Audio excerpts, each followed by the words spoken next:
Hey, I'm Rick Steves, back with more of the best of Europe. This time, rather than a particular place, we're going thematic and traveling wherever that theme takes us. In this episode, it's the wild and rule-breaking art of the 20th century. Thanks for joining us.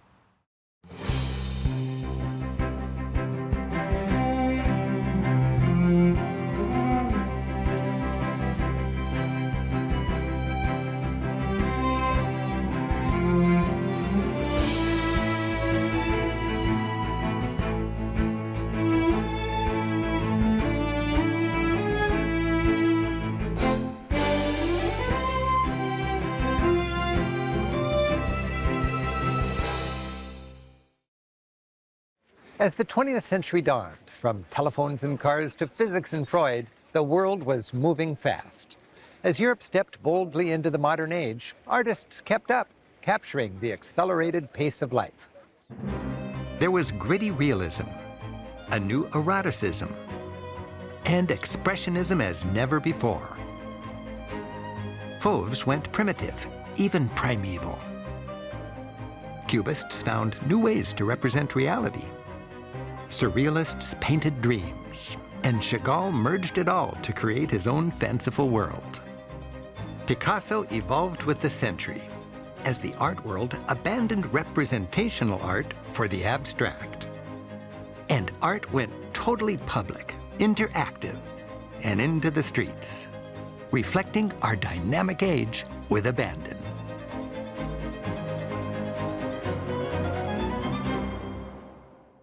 As the 20th century dawned, from telephones and cars to physics and Freud, the world was moving fast.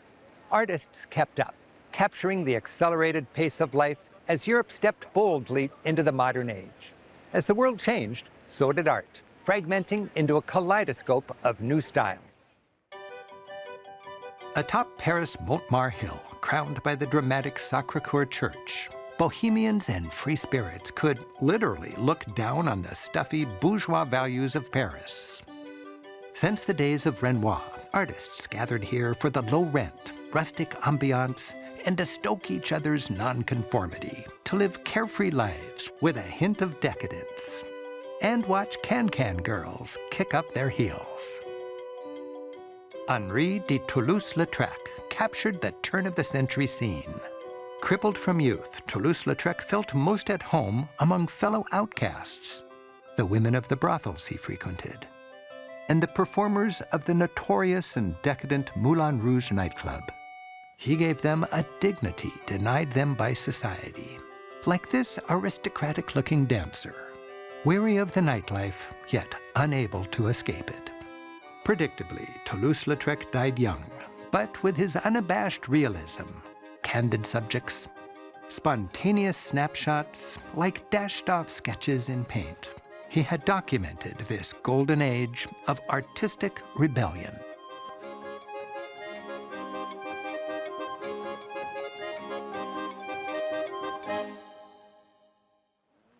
In opulent Vienna, this simmering hedonism came out in the sumptuous paintings of Gustav Klimt. Klimt favored sensual women, who he depicted as alternately noble, bewitching, mysterious,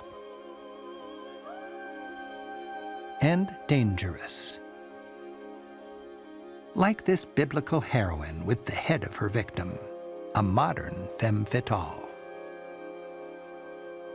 Here, Klimt's woman is no longer dominant, kneeling on a grassy precipice in a vast universe.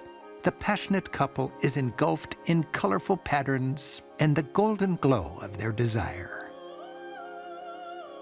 As the two patterned shapes flow together, the figures merge. The only thing that stands out clearly is the woman's face.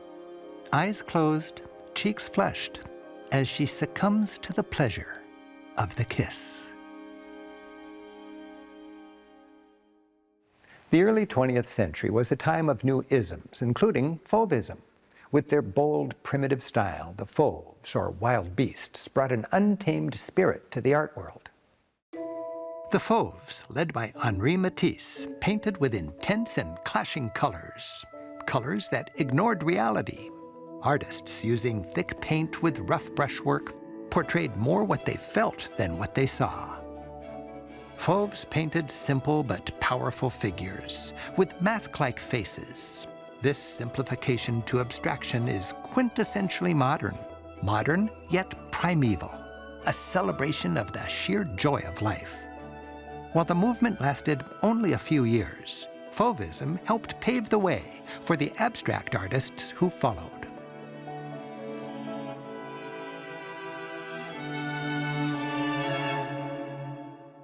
A young artistic genius from Spain, Pablo Picasso, was a brilliant example of the creativity that came with the new century.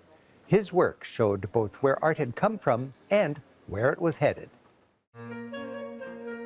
Even as a teenager, Picasso had exceptional talent, capturing the human anatomy brilliantly, learning the rules he would later break. His early self-portraits show great self-awareness, and his portraits of grizzled peasants demonstrate impressive technique and psychological insight. He could paint realistically while conveying deep feeling. In this painting, Science and Charity, the doctor, Pablo's father, represents science. The nun represents charity and religion. Judging by the hopeless face and the lifeless hand, it seems Pablo wants to show that death is inevitable. Young Picasso moved to turn-of-the-century Paris, where he went bohemian, making friends with poets, prostitutes, and fellow artists. He experimented with many different styles, painting impressionist landscapes like Monet, posters like Toulouse-Lautrec, still lifes like Cézanne, and the bright colors of Van Gogh. Times of grief and depression led to his blue period, paintings of society's outcasts that matched his mood. When he emerged from his blues, Picasso took on his next challenge. Here in Paris, he and his friends created art freed from convention, pioneering a whole new way to look at the world, cubism. With cubism, increasingly the subject, like say a person, dissolves into its visual building blocks. It's like cubists shattered a three-dimensional reality and then reassembled the shards onto a two-dimensional canvas. Cubism shows multiple perspectives at the same time on a flat surface. We might see the front and side view on a single face. The foreground and background blend together into a flat pattern. Increasingly, what mattered was not the subject itself, but how we see it. Picasso and his fellow artists innovated bold new styles that freed us to see the world in new ways. The notion of representational art, painting things the way they look, that had guided Europe for centuries, was breaking up. The peace and confidence of that age was also breaking up. While technology had brought progress and prosperity, it also brought the weaponry to kill millions and derail the good old days of the fin de siècle, or end of the century. There was an underlying sense of anxiety. Society's darker side was captured by a troubled Norwegian painter, Edvard Munch. On a lonely bridge, an emaciated man claps his hands to his face and screams. The sound swirls up in twisting lines and lurid colors, blending into the blood-red sky. We literally see the man's torment. By fusing the emotional intensity of the post-impressionists, Munch had captured the simmering anxiety in Europe over what lay ahead. Expressionism is the general term for art that captured the angst of the early 20th century, often exploring isolation and loneliness. Its focus was on the emotional experience rather than the physical reality.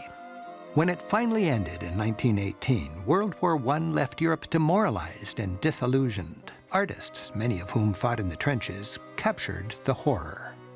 Expressionists expressed their trauma and cynicism.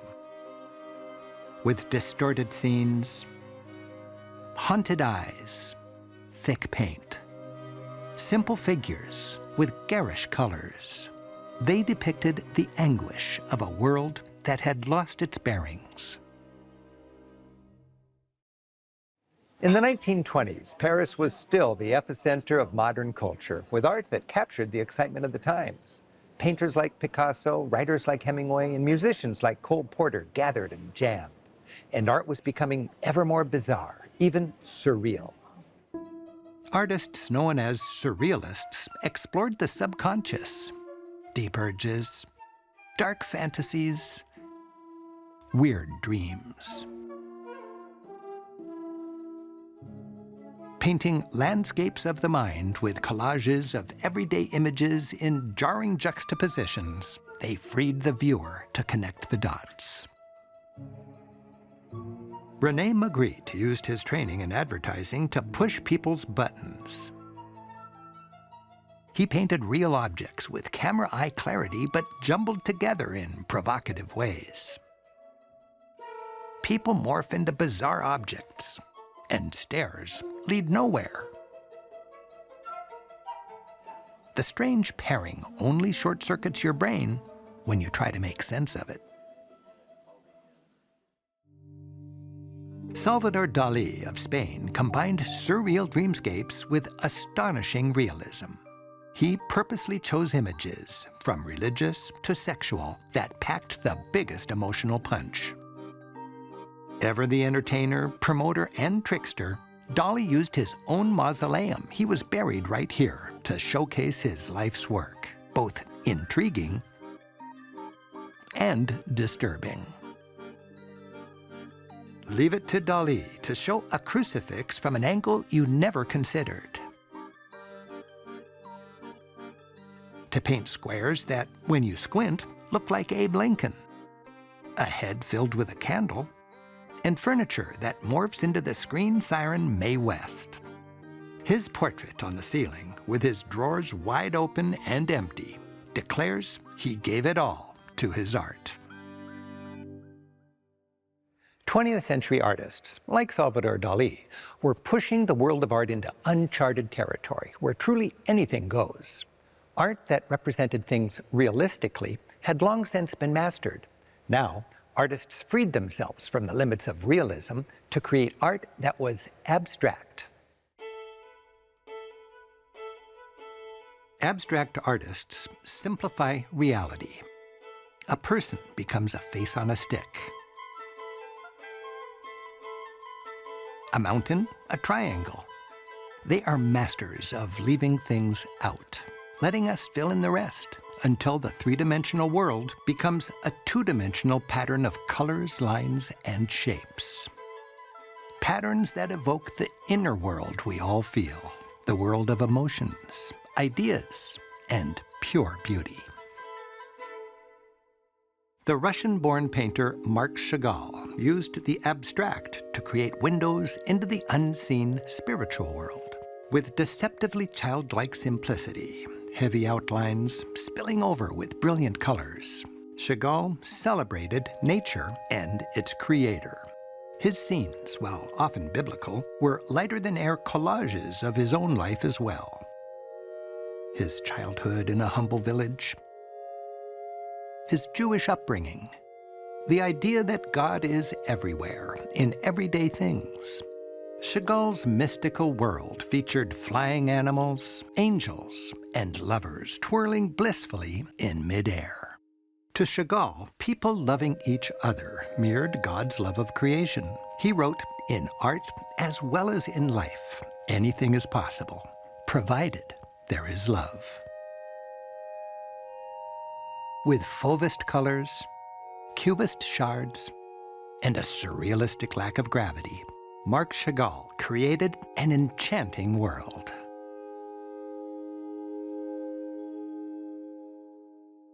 In the 20th century, Europe saw the rise of fascist dictators like Adolf Hitler. As war clouds gathered, Europeans got a foretaste of World War II with the Spanish Civil War. That tragedy inspired the creation of one of the most powerful pieces of 20th century art. It was a typical market day in the peaceful Spanish town of Guernica. when suddenly warplanes, courtesy of Hitler's Air Force, appeared overhead and reduced the town to rubble.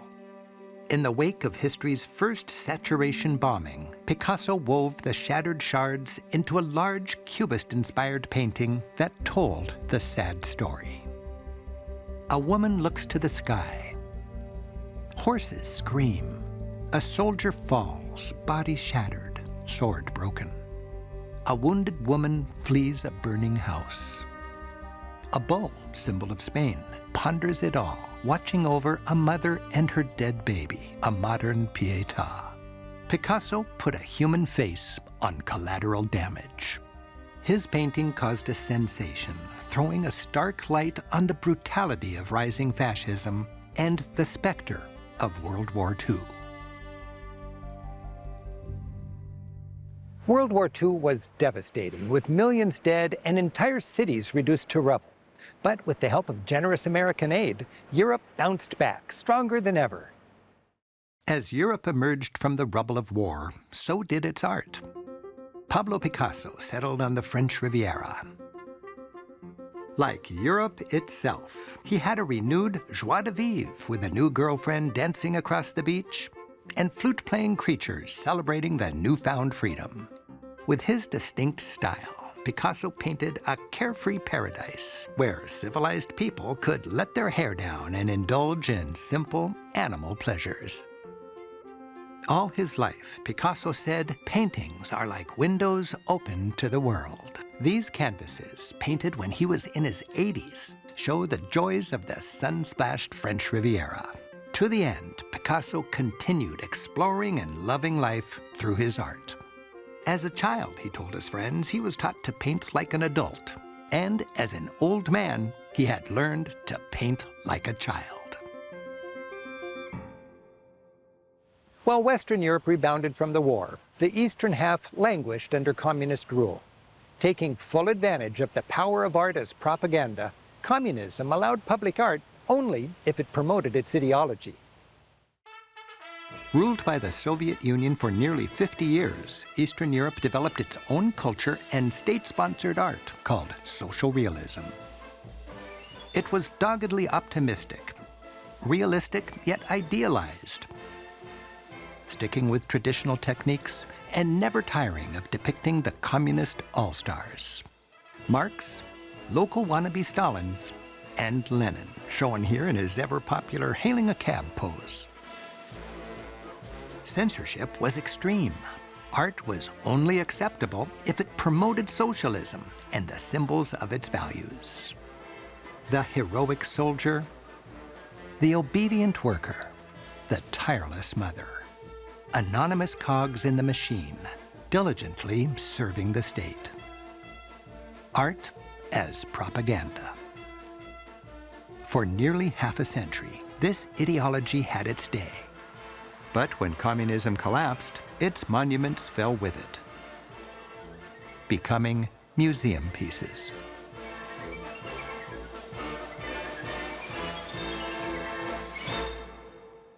With the fall of the Berlin Wall in 1989, the Cold War was over and Europe was reunited. There was an explosion of even more new styles and forms of expression. Increasingly, in the art world, there were no rules. And more than ever, interpretation was up to the viewer. Artists with increasing American influence were blazing new frontiers in Expressionism. No longer limited to conventional canvases and statues, they worked with non-traditional materials. They traded paintbrushes for blowtorches. Art played with the eye. It was interactive. It engaged all the senses. Light became art. And so did cartoons. Pop art became high art. Flowers became puppies. Little boys became big boys.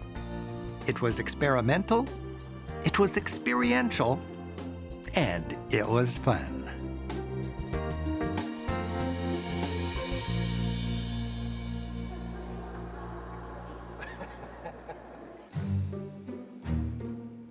architects enjoyed breaking with worn-out traditions.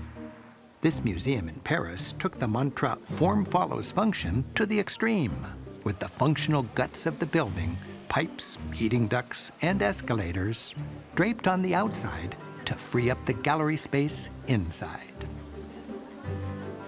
Europe's cityscapes were energized by bold new designs.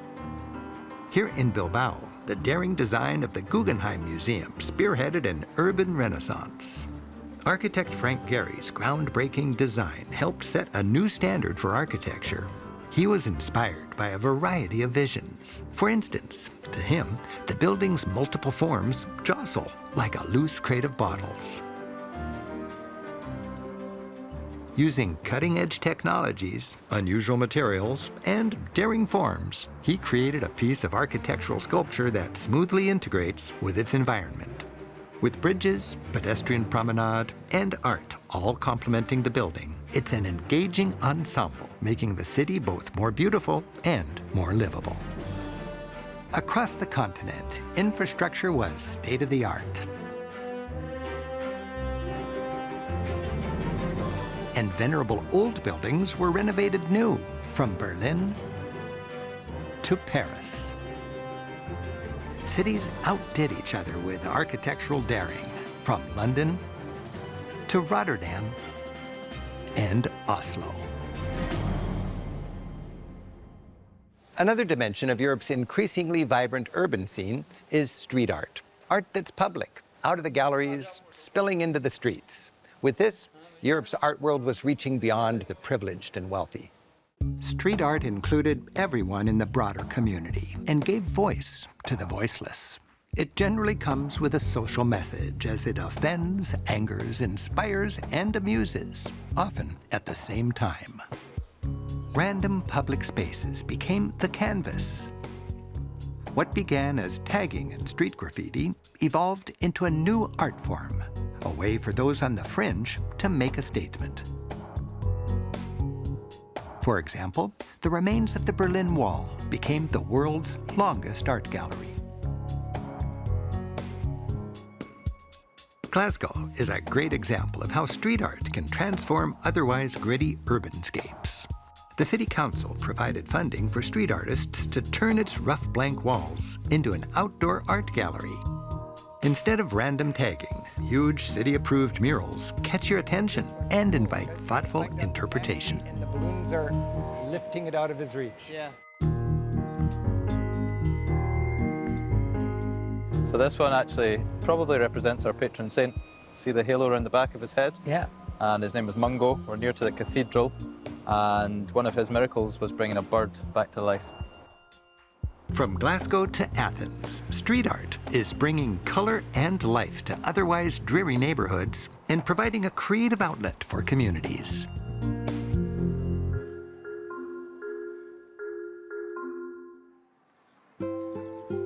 This public park in Oslo, a lovely place to end this look at Europe's art, lets us feel the pulse of Europe today. People go about their everyday lives amid the wonders of nature while enjoying art that celebrates the stages of human life, from birth to love to death. Its centerpiece is a tangle of figures that rocket skyward. Art connects us with our past and points the way forward. Like these timeless figures, we're all in this together, spiraling upward and onward toward who knows. It's the forever unfolding story of our lives, the mystery that finds expression in art.